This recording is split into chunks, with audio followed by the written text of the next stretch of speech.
बिस्मिल्लाहिर्रहमानिर्रहीम। अस्सलाम वालेकुम। ये जी हमारा ना ये पुर्जा टूट गया गाड़ी का, ये वाला।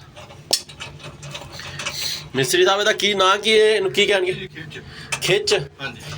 ਤੇ ਇਹਦਾ ਮਕਸਦ ਕੀ ਹੁੰਦਾ ਖਿੱਚ ਦਾ? बैलेंस रखने वास्ते, बैलेंस रखने वास्ते होता है।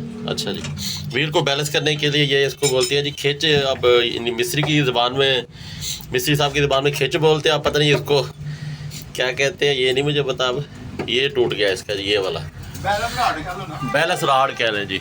ये मिस्त्री साहब कह रहे हैं जी बैलेंस राड कह लें। ये वाला नया डला है जी, ये देखें, ये भी नया डलवा लिया। तो वीडियो मैंने बनाने से कहा, मैं बाहर गया हुआ था, ठीक है।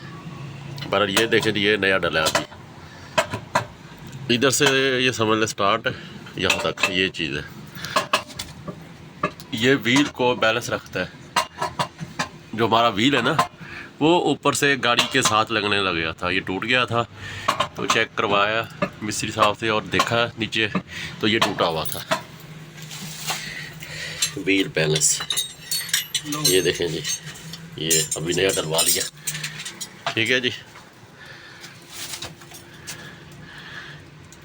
वीडियो पसंद है, वीडियो को लाइक करें, शेयर करें, चैनल को सब्सक्राइब करें। कमेंट में अपनी राय का इज़हार ज़रूर कीजिएगा, दुआ में याद रखिए। ओके, अल्लाह हाफिज़। अगर किसी को इसका नाम पता है सही तो वो भी बता सकते हैं कमेंट में।